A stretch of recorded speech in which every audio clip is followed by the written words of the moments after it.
दोस्तों, स्वागत है आप सबका एक बार फिर से हमारे YouTube चैनल एस्ट्रो नॉलेज में। दोस्तों, आज की इस वीडियो में हम एक 35 वर्ष युवक की कुंडली का अध्ययन करने जा रहे हैं, जिनके एक रिलेटिव ने मुझे इनके बर्थ डिटेल शेयर किए हैं और एस्ट्रोलॉजी के माध्यम से इनके जीवन से जुड़े हुए कुछ प्रश्नों के उत्तर जानना चाहते हैं और साथ ही साथ चाहते हैं कि मैं इनकी कुंडली का पूर्ण विश्लेषण करूं। आगे बढ़ने से पहले दोस्तों, हर बार की तरह आप सबसे निवेदन है, यदि अभी तक आपने हमारे यूट्यूब चैनल एस्ट्रो नॉलेज को सब्सक्राइब नहीं किया है तो आप प्लीज इसे सब्सक्राइब कर दें और बेल आइकन को दबाना ना भूलें। साथ ही साथ दोस्तों, यदि आप सब भी इसी प्रकार अपनी कुंडली का विश्लेषण करवाना चाहते हैं या फिर मुझसे संपर्क करना चाहते हैं तो स्क्रीन के ऊपर फ्लैश हो रहे व्हाट्सएप नंबर के ऊपर आप मुझसे संपर्क कर सकते हैं और ज्यादा जानकारी के लिए आप नीचे डिस्क्रिप्शन बॉक्स को भी चेक कर सकते हैं। वापस आते हैं इस विश्लेषण के वीडियो के ऊपर और सबसे पहले मैं आप सबों के समक्ष इनके बर्थ डिटेल्स को रख देता हूं। इनका जो जन्म हुआ है वो हुआ है 21 नवंबर 1985 को। जन्म का समय है 6:58 सुबह के और जन्म का स्थान है हरियाणा। प्रश्नों की बात की जाए तो इनके लिए कहा गया है कि इनका जो विवाह है वो अभी तक नहीं हुआ है, विवाह में डिले हो रहा है। कहते हैं कि रिश्ते आते तो हैं मगर बात नहीं बन पाती है। विवाह कैसा रहने वाला है, वैवाहिक जीवन कैसा रहेगा और मुख्य प्रश्न है कि विवाह कब होगा। मोबाइल कंपनी में जॉब करते हैं, प्राइवेट नौकरी है इनकी और जानना चाहते हैं कि जॉब करें या फिर बिजनेस करना बेहतर रहेगा। यदि बिजनेस करें तो किस क्षेत्र में करें, आर्थिक स्थिति कैसी रहने वाली है, कुंडली का सबसे मजबूत ग्रह कौन सा है, आने वाला समय कैसा रहने वाला है और स्वास्थ्य के बारे में भी जानना चाहते हैं। इनके सभी प्रश्नों को लेंगे, लेकिन सबसे पहले इनकी लग्न कुंडली को देखते हैं जो कि हमारे समक्ष। इनकी लग्न कुंडली प्रारंभ होती है यहाँ पर 8 नंबर से। 8 नंबर यानी कि वृश्चिक लग्न की कुंडली बन जाती है यहाँ पर और चंद्रमा देव देखे तो वो कुंभ राशि में जाकर के विराजमान है। तो इस जातक की जो कुंडली बनती है वो बनती है वृश्चिक लग्न एवं कुंभ राशि की। वृश्चिक लग्न यानी कि मंगल के द्वारा अधिपत्य किया जाने वाला लग्न। ऐसे जातकों के स्वभाव की बात करें तो ऐसे लोग आमतौर पर जिद्दी स्वभाव के होते हैं, अपनी बातों को बहुत जल्दी दूसरों के सामने प्रकट नहीं करते हैं। ऐसे लोग बहुत ही ज्यादा भावना प्रधान होते हैं, सेंटिमेंट्स जो है इनके बहुत जल्दी हर्ट हो जाते हैं। लग्न का मान देखें तो यहां पर 5 डिग्री लग्न का मान है और ऐसे लोगों के बारे में एक बात और मैं बताना चाहूंगा कि ऐसे लोग शासन प्रशासन में बहुत देखे जाते हैं। ये बात जब मैं सिंह लग्न वालों के लिए कहता हूं, जब सिंह लग्न वाले लोगों की कुंडली देखता हूं तब भी मैं कहता हूं, और दूसरा ये बात जो है एक वृश्चिक लग्न वालों के लिए भी उचित बैठती है। कारण है इसका कि इस कुंडली में जो कर्मेश बनते हैं वो सूर्य देव ही बन जाते हैं। इस वजह से ऐसे लोगों का जो रुझान होता है वो शासन प्रशासन की तरफ भी रहता है। लग्नेश देखें मंगल देव बनते हैं, जाकर के लाभ स्थान में बैठे हुए हैं। मेहनत के माध्यम से ये जातक जीवन में धन का लाभ करने वाले होंगे। लग्न में 3 ग्रहों की युति हुई है, सूर्य बुध एवं शनि की। बुध और सूर्य की युति को बढ़िया माना जा सकता है, उसको बुधादित्य योग का भी हम नाम देते हैं आमतौर पर, लेकिन शनि और सूर्य का साथ बैठना ये बहुत अच्छा नहीं कहा जा सकता है। खास करके जब भी कुंडली में शनि और सूर्य की युति होती है तो ये पिता के साथ संबंधों के लिए बढ़िया नहीं है, पिता से संबंधित सुखों के लिए बढ़िया नहीं है और दूसरा जातक के कॉन्फिडेंस के लिए भी ये बढ़िया नहीं है। निर्णय लेने की शक्ति को भी यहाँ पर ये प्रभावित करने वाला होगा। सूर्य यहाँ पर बैठे हुए हैं, मित्र के घर में बैठे हैं सूर्य, लग्न में बैठे हुए हैं, जिद्दी बनाएंगे, ईगो देने वाले होंगे यहाँ पर सूर्य। लेकिन कहीं ना कहीं यदि जातक अपने जिद को ठान ले, कुछ करने को ठान ले, जिद बना ले और उसके ऊपर अड़ जाए, मैं पॉजिटिव चीजों की बात कर रहा हूं, तो उसमें भी यहाँ पर सूर्यदेव सफलता देने वाले होंगे। क्यों? क्योंकि सूर्य कर्मेश है इस कुंडली में, लग्नेश का मित्र भी है और अच्छी स्थिति में यहाँ पर सूर्य बैठे हुए हैं तो लाभ भी देंगे। यदि सही दिशा में जिद बनाई जाए तो यहाँ पर बैठा हुआ सूर्य जातक को बढ़िया लाभ भी देने वाला होगा। सूर्य 5 डिग्री के साथ है और लग्न का मान भी 5 डिग्री का है, यानी सूर्य का जो प्रभाव है इनके व्यक्तित्व के ऊपर अच्छा खासा देखने को मिलेगा। जिद्दी नेचर के होने वाले हैं ये जातक, जिद्दी नेचर के होंगे, गुस्सा भी इनको आता होगा। सूर्य की दृष्टि पर एक कुंडली के 7वें भाव के पर वैवाहिक जीवन में थोड़ी मतभेद की स्थिति देखने को मिल सकती है, क्योंकि सूर्य अग्नि है, प्योर फायर है सूर्य। विवाह का जो भाव है वो प्रेम से चलता है, विवाह प्रेम से चलता है। तो जब सूर्य की दृष्टि विवाह भाव पर पड़े या सूर्य विवाह भाव में बैठ जाए तो थोड़ी से आपसी तकरार की स्थिति देखने को मिलती है। शनि को देख लेते हैं। 6 डिग्री के साथ शनिदेव यहां पर बैठे हुए हैं। शनि अस्त के हैं तो दृष्टि का प्रभाव यहां पर बहुत ही कम हो जाएगा। इस कुंडली में शनि को देखें तो वो तृतीयेश हैं और वो सुखेश हैं। एक समग्रह कहेंगे शनि को, ना हम कारक कहेंगे ना ही हम मारक कहेंगे। लग्न में आकर के शनि बैठे हुए हैं, डिले की स्थिति करवाने वाले होंगे। शनि डिले के लिए ही जाने जाते हैं। कुंडली में जब भी शनि का संबंध भाग्य भाव से हो जाए, लग्न से हो जाए, तो जातक के ज्यादातर काम में ये डिले करता है। और यदि कर्म स्थान से शनि का संबंध हो जाए तो वो करियर में बहुत ज्यादा परेशानी खड़ी करता है। तो यहाँ पर लग्न में शनि जो है बैठे हुए हैं तो जातक के कार्य बनेंगे तो अवश्य, लेकिन विलंब के साथ पूर्ण होंगे या विलंब के साथ कार्य पूरा होगा। इनका समय लगेगा कार्य होने में।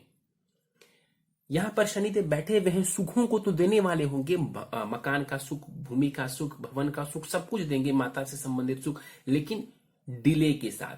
थोड़ा समय लगेगा। मकान बनाना चाहते हैं उसमें थोड़ा समय लगेगा।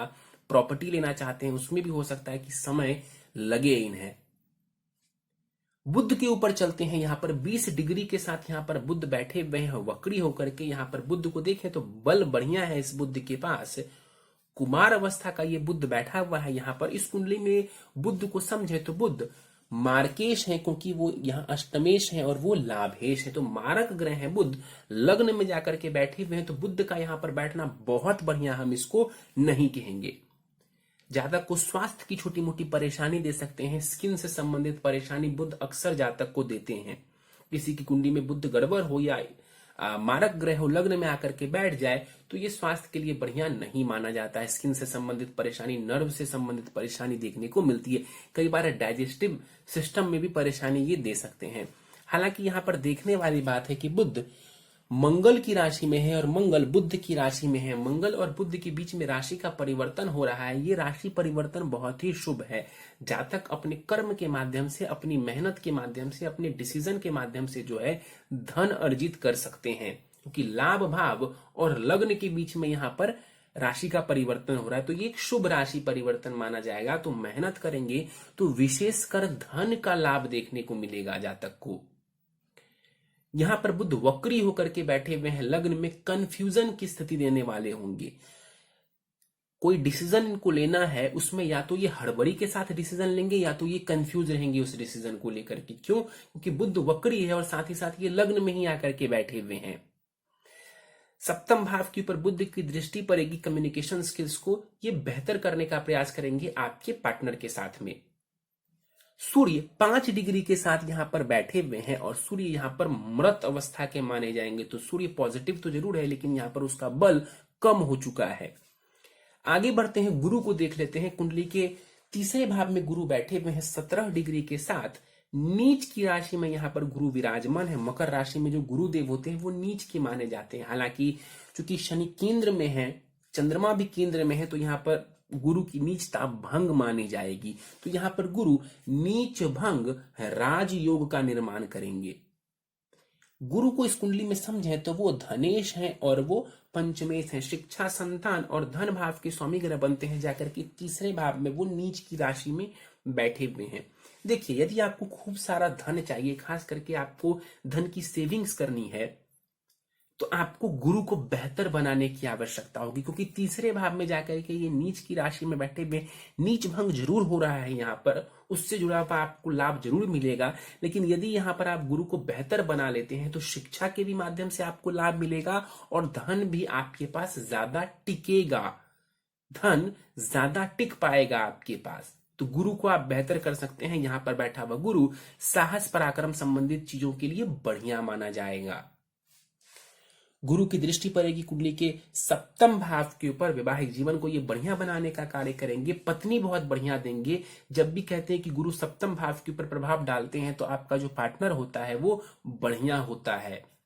गुरु की दृष्टि पड़ेगी भाग्य भाव के ऊपर, तो विलंब के साथ ही सही, मेहनत के साथ ही सही, लेकिन आपका जो भाग्य है वो आपका सहयोग करने वाला होगा। गुरु की जो नवमी दृष्टि है वो लाभ स्थान के ऊपर पड़ेगी, तो ये गुरु अपनी दशा में आपको धन से जुड़ा हुआ लाभ भी देंगे। हमेशा याद रखिए कि गुरु कारक ग्रह है इस कुंडली में और उसकी निष्ठा भंग हो रही है, तो थोड़े से भी मेहनत में ये आपको बहुत सारा लाभ देने वाले होंगे। तो गुरु की स्थिति यहां पर बढ़िया मानी जाएगी। थोड़ा इसको और बेहतर बना लिया जाए तो स्थिति और भी कई गुना ज्यादा अच्छी मानी जाएगी। चंद्रमा को देखते हैं, 24 डिग्री के साथ मृत अवस्था में चंद्रमा बैठे हुए हैं। भाग्येश है चंद्रमा, केंद्र त्रिकोण राजयोग बना करके यहाँ पर चंद्रमा बैठे हुए हैं।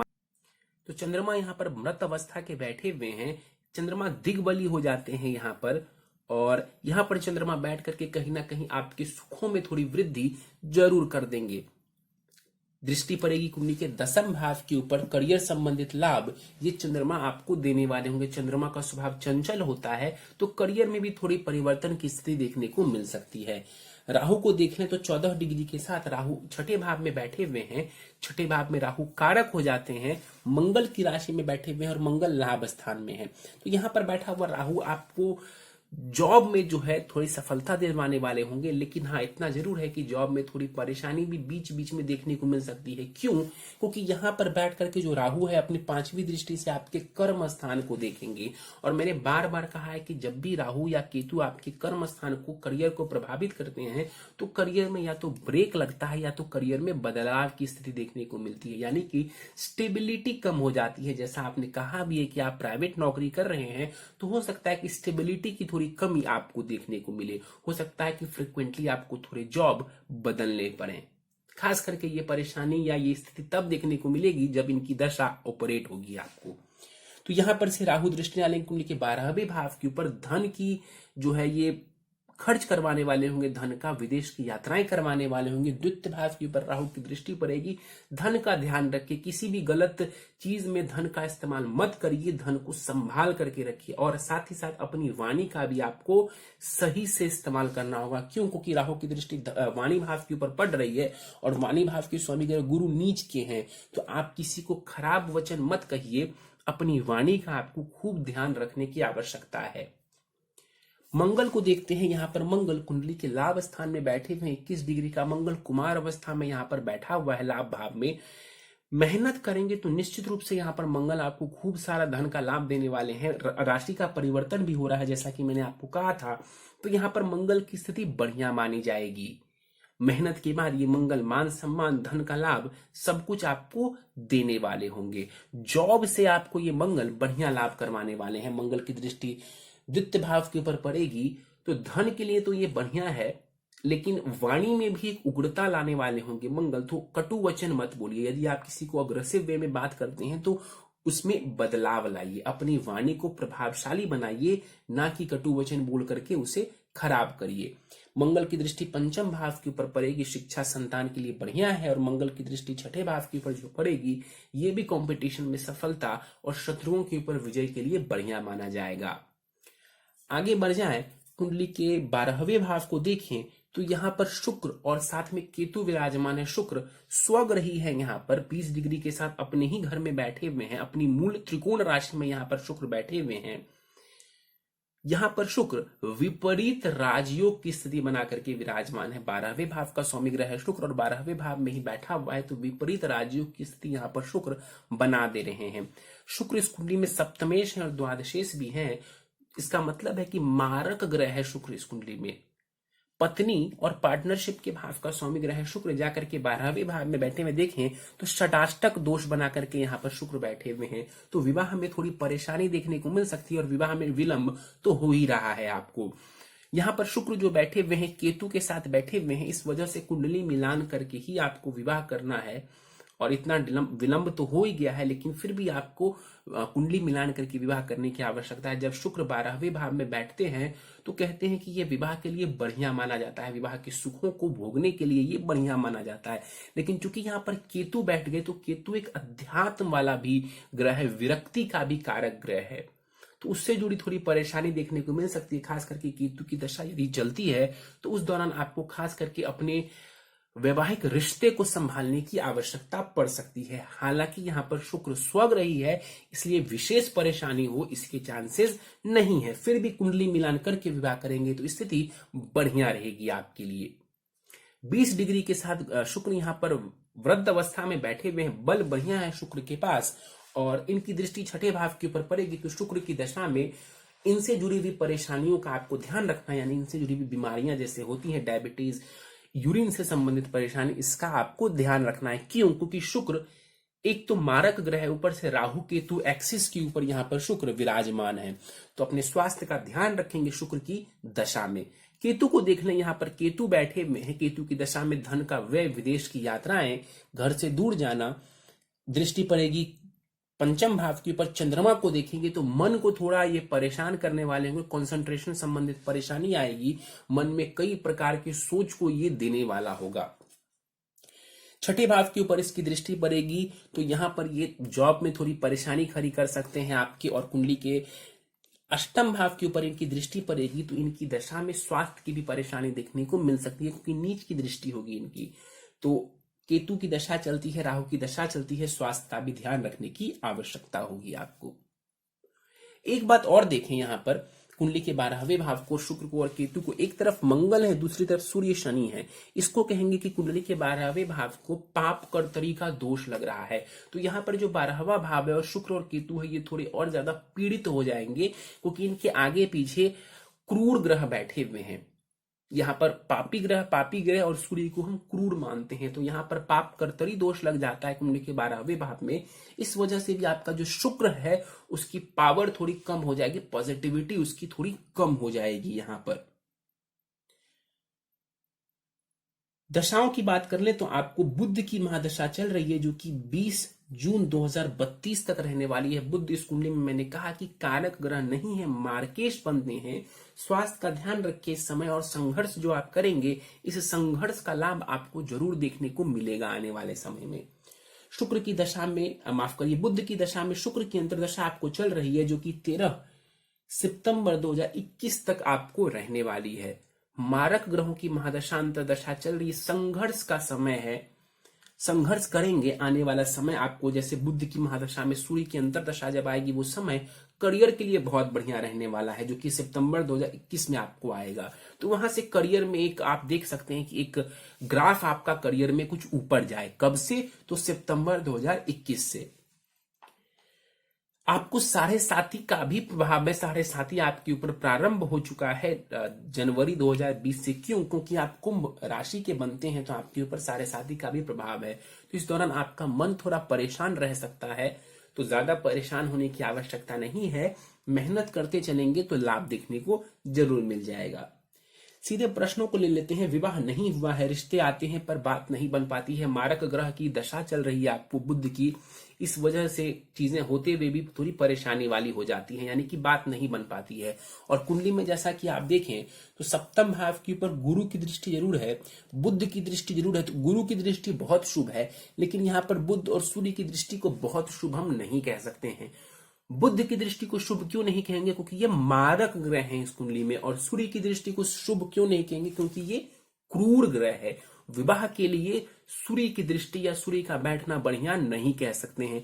और इससे भी ज्यादा जो परेशानी है वो ये है कि आपका जो शुक्र है वो राहु केतु एक्सिस पर है, और साथ ही साथ पाप कर्तरी में भी है।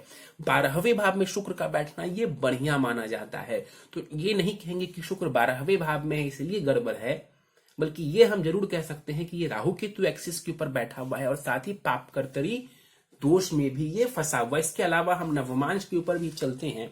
विवाह की बात हम जब भी करते हैं तो नवमांश को जरूर देखते हैं। आप यदि अपने नवमांश को खोल करके देखेंगे तो आपका नवमांश 5 नंबर से शुरू होता है, यानी कि सिंह लग्न का बन जाता है। लग्न में ही राहु और सूर्य विराजमान है, और सप्तम भाव में केतु बैठा हुआ है। तो सीधा सीधा जो है आपका नवमांश चार्ट क्लियर कट इंडिकेशन दे रहा है कि हाँ, वैवाहिक जीवन में परेशानी या विवाह होने में परेशानी देखने को मिलेगी। वहां पर शुक्र जो है वो मंगल की राशि में जाकर के बैठे हुए, मंगल नीच की राशि में, तो परेशानी है विवाह होने में और वैवाहिक जीवन में थोड़ी परेशानी है। इसके लिए आपको उपाय आखिर में दिया जाएगा। वैवाहिक जीवन कैसा रहेगा? देखिए, मैं एक ही बात कह सकता हूं कि कुंडली मिलान करवाना आपके लिए बहुत जरूरी है। और कुंडली मिलान करके विवाह करेंगे और चीजों को संभाल करके चलने की कोशिश करेंगे। वैसे भी आप 35 साल के हो चुके हैं, तो आपके अंदर एक मेच्योरिटी आ गई है और चीजों को संभाल करके चलेंगे तो स्थिति काफी हद तक आपके कंट्रोल में रहेगी। ऐसा बिल्कुल नहीं है कि आपका विवाह बहुत खराब है, क्योंकि गुरु की दृष्टि पड़ रही है सप्तम भाव के ऊपर, तो कहीं ना कहीं ये स्थिति को थोड़ा बेहतर बना करके रखेगा। शुक्र भी अपनी राशि में है, तो पत्नी आपको बढ़िया मिलेंगी। कुंडली मिलान करके विवाह करेंगे तो स्थिति बहुत ही बढ़िया रहेगी।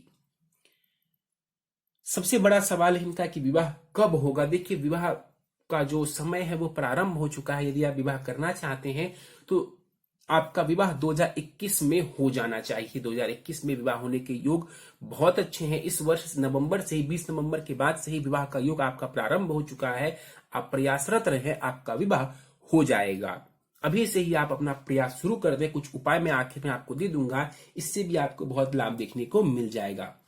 मोबाइल कंपनी में जॉब करते हैं, प्राइवेट नौकरी है इनकी। देखिए, आप सूर्य को थोड़ा बलवान करिए ताकि आप करियर में कुछ बड़ा कर सके, कुछ और अच्छा कर सके। कर्मेश आपके सूर्य हैं, तो उसको थोड़ा बेहतर कर लेंगे तो स्थिति बढ़िया होगी। अभी परेशानी ये है कि मारक ग्रह की महादशा चल रही है, बुध की महादशा चल रही है, इसलिए वैसी सफलता आपको देखने को नहीं मिल पा रही है। तो थोड़ा सा पेशेंस बना करके रखेंगे। और बुध की दशा जरूर चल रही है, अभी लंबी चलेगी, लेकिन मैंने कहा आपको कि बुध की महादशा में सूर्य की अंदर दशा जो कि 13 सितंबर 2021 को आपको आएगी, तो वहां से जो है आपके जॉब परिवर्तन या बेहतर जॉब के योग बन रहे हैं। तो करियर में परिवर्तन आ सकता है उसके बाद, और बेहतर जॉब की आपको तलाश करनी चाहिए वहां पर, ताकि आपको बेहतर नौकरी मिल सके। जॉब करें या फिर बिजनेस करें, अभी आपको निश्चित रूप से जॉब में ही रहना चाहिए। कोई रिस्क लेने की आवश्यकता नहीं है। बिजनेस के लिए अभी फिलहाल आप मत जाएं। और वैसे भी बिजनेस की योग कोई बहुत जबरदस्त नहीं कह सकते हैं, लेकिन अभी आपको बिजनेस के बारे में नहीं सोचना है। अगर कभी आपको लाइफ में बिजनेस करना हो तो इलेक्ट्रिसिटी से जुड़ा हुआ कार्य करेंगे, बहुत बढ़िया आपको लाभ देगा। फायर, इलेक्ट्रिसिटी, इनसे जुड़ा हुआ कार्य करेंगे तो कभी भी आपको नुकसान देखने को नहीं मिलेगा। आर्थिक स्थिति कैसी रहने वाली है। देखिए, आपको अपने धन का ध्यान रखने की आवश्यकता है। ऐसा बिल्कुल नहीं है कि आप धन नहीं कमा सकते हैं। आपका जो लाभ का स्थान है वो बलवान है, राशि परिवर्तन हो रहा है, लग्नेश आकर के बैठे हुए हैं, तो लाभ का स्थान बलवान है, लेकिन जो धन का स्थान है वो काफी कमजोर है। क्यों कमजोर है? क्योंकि राहु की दृष्टि पड़ रही है यहाँ पर, और जो धनेश है वो नीच के होकर के तीसरे भाव में जाकर के बैठे हुए हैं। तो जो सेविंग्स है उसका आपको ध्यान रखने की आवश्यकता है। सेविंग्स का ध्यान रखेंगे, जो धन आता है उसको सोच समझ करके व्यय करेंगे और कुछ उपाय कर लेंगे तो जो धन आ रहा है उसमें भी वृद्धि हो जाएगी। अभी थोड़ा समय लग सकता है। सूर्य की जब अंतरदशा आपको चलेगी, वहां से कहीं ना कहीं आपके करियर में बदलाव आएगा और कहीं ना कहीं आपके जीवन में भी बढ़िया बदलाव आपको देखने को मिलेगा। कुंडली का सबसे मजबूत ग्रह जानना चाहते हैं। देखिए, यहां पर देखा जाए तो सूर्य की स्थिति आपकी कुंडली में बहुत बढ़िया नजर आ रही है। सूर्य को ही बलवान बना करके आप जीवन में बहुत कुछ हासिल कर सकते हैं। क्यों? क्योंकि सूर्य कर्मेश भी हैं, तो करियर से सीधा उनका संबंध है, और लग्न में जाकर के बैठे हुए हैं। तो यदि हम इकलौता सूर्य को बलवान कर दें तो कॉन्फिडेंस, डिसीजन लेने की क्षमता, स्वास्थ्य, करियर, पराक्रम, कर्म, ये सब कुछ आपका बेहतर हो जाएगा। मान सम्मान की स्थिति भी आपकी बढ़ जाएगी। तो सूर्य को बेहतर करना आपके लिए इससे ज्यादा जरूरी है, और सूर्य को मैं सबसे इंपॉर्टेंट ग्रह मानूंगा, और वो मजबूत भी है। इसके अलावा चंद्रमा और मंगल की स्थिति भी बढ़िया है। आने वाला समय कैसा रहेगा? आने वाला समय बढ़िया है। अगले वर्ष विवाह का समय बन रहा है, उसके अगले ही वर्ष जो है सितंबर के बाद जो है जॉब में चेंज के भी योग नजर आ रहे हैं और बढ़िया नौकरी आपको मिल सकती है। स्वास्थ्य की बात कर लीजिए। देखिए, बुध की महादशा चल रही है, बुध मार्केश है इस कुंडली में, उसमें शुक्र की अंतर्दशा है, वो भी मार्केश है कुंडली में। ये समय बहुत बढ़िया नहीं है, छोटी मोटी परेशानी रह सकती है, उसका ध्यान रखेंगे। मैंने बताया कि स्किन से जुड़ी हुई परेशानी, कई बार नर्व से जुड़ी हुई परेशानी बुध दे देते हैं, उसका थोड़ा ध्यान रखने की आपको आवश्यकता है। खान पान का ध्यान रखेंगे ताकि कोई विशेष परेशानी देखने को ना मिले। उपाय पर जाने से पहले आपकी नवमांश कुंडली के कुछ और पॉइंट्स में समझा दूं तो नवमांश कुंडली आपकी बढ़िया है, लेकिन विवाह का जो मेन चीज जो होता है नवमांश, वो होता है विवाह के लिए। तो वो वाला जो पार्ट है आपका वो कमजोर नजर आ रहा है, और सिंपल सी बात है कि वो कमजोर है, इसी वजह से आपका विवाह अभी तक नहीं हो पाया है और आपकी बात जो है वो बनते बनते रह जाती है। क्या करेंगे? तो उपाय कुछ कर लेंगे। प्रथम उपाय है आपके लिए माणिक्य रत्न, सूर्य का रत्न है माणिक्य, 7.25 रत्ती का माणिक्य धारण करेंगे, तांबे अथवा सोने की अंगूठी में जरवा करके। धन है तो सोने में करेंगे, धन की कमी है थोड़ी बहुत भी तो तांबे में करेंगे। कोई खास कम परिणाम आपको देखने को नहीं मिलेगा, बराबर परिणाम देखने को मिलेगा, चाहे आप सोने में करें या तांबे में करें। मैंने खुद भी तांबे में किया हुआ है और आपको भी तांबे में ही करना चाहिए। तांबे में करने से आपको गुस्सा भी कम आएगा। तो माणिक की 7.25 रत्ती का धारण करेंगे, तांबे की अंगूठी में जरवा करके। शुक्ल पक्ष के रविवार की प्रातः काल को पूर्ण विधि क्या है ये आपको व्हाट्सएप पर मिल जाएगा। नित्य ओम बुम बुद्धाय नमः इस मंत्र का जाप करेंगे 108 बार हर बुधवार। संभव हो तो गणेश जी के दर्शन कर लें मंदिर जाकर के, और संभव हो तो उनको दूर्वा, जिसको घास कहते हैं, उनको अर्पित करें उनके चरणों में। नित्य सुबह शाम हनुमान चालीसा का आपको पाठ करना है। ये नॉर्मल उपाय है आपके लिए जो आपको लंबे समय तक करना है। अब आपको आखिर में 2 उपाय दे रहा हूं जो कि आपको निश्चित रूप से विवाह में लाभ देने वाला होगा। शीघ्र विवाह के योग आपके लिए वैसे भी बने हुए हैं और इससे जो है वो योग और भी ज्यादा प्रबल हो जाएंगे। तो प्रथम उपाय है शीघ्र विवाह के लिए सोमवार का व्रत करेंगे। 16 सोमवारी का नहीं, सोमवार का व्रत करेंगे। नॉर्मल जो है सोमवार का व्रत आप करेंगे, पूरे विधि विधान के साथ आपको लाभ देखने को मिलेगा। दूसरा उपाय है मां लक्ष्मी की पूजा आराधना करेंगे नित्य। कुछ भी आप कर सकते हैं, श्री सूक्तम का पाठ कर सकते हैं, मां लक्ष्मी के बीज मंत्र का जाप कर सकते हैं। बीज मंत्र है मां लक्ष्मी को ओम ह्रीम श्रीम लक्ष्मीभ्यो नमः। इसके अलावा मां लक्ष्मी की आरती कर सकते हैं, कनक धारा स्तोत्र का पाठ कर सकते हैं और आपकी जानकारी में जो कुछ भी आपको कर सकते हैं, बट कम से कम इस मंत्र का जाप आपको करना है। कितना? तो कम से कम 5 या 10 माला रोज। अब इसका ये मतलब नहीं है कि आज 5 माला किया तो कल 6 माला करेंगे, परसों 7 माला, नहीं। एक रूटीन बना लें कि आपको 5 माला नित्य करना है। कम से कम 5 माला करें, सुबह करें शाम करें, कोई दिक्कत नहीं है, लेकिन आपको 5 माला नित्य करना चाहिए। इससे जो विवाह में अड़चन आ रही है वो अड़चन आपकी दूर हो जाएगी। हर शुक्रवार को आपको मां लक्ष्मी के आगे लाल गुलाब जो है उनके चरणों में अर्पित करना चाहिए। माता से प्रार्थना करनी चाहिए कि आपका विवाह शीघ्र से शीघ्र हो जाए और आपका वैवाहिक जीवन भी बढ़िया बना रहे। यदि ये 2 उपाय आप आखिरी के करते हैं तो विवाह की परेशानी आपकी दूर हो जाएगी। विवाह का योग आपका ऑलरेडी चल रहा है, प्रारंभ हो चुका है 20 नवंबर से, तो आप अपने प्रयासों को बढ़ा दें। और माणिक्य का जो रत्न मैंने आपको बताया है वो आपके करियर में आपको बढ़िया लाभ देने वाला होगा। चलिए तो दोस्तों, ये था इस 35 वर्ष युवक की कुंडली का विश्लेषण। मुझे उम्मीद है कि आपको हमारा ये कुंडली विश्लेषण का वीडियो पसंद आया। यदि ये वीडियो पसंद आया दोस्तों तो आप इसे लाइक करें, शेयर करें। अभी तक आपने हमारा YouTube channel astro knowledge subscribe नहीं किया है तो आप प्लीज इसे सब्सक्राइब कर दें। साथ ही साथ यदि आप सब कोई सुझाव देना चाहते हैं इस जातक को, या फिर आप मुझे कोई सुझाव देना चाहते हैं, तो आप निश्चित रूप से कमेंट बॉक्स में हमें लिख सकते हैं। आपका स्वागत है। आप जो भी राय देना चाहें आप कमेंट बॉक्स के जरिए हम तक वो राय पहुंचा सकते हैं। इस वीडियो में फिलहाल इतना ही दोस्तों। आप सभी का बहुत बहुत धन्यवाद।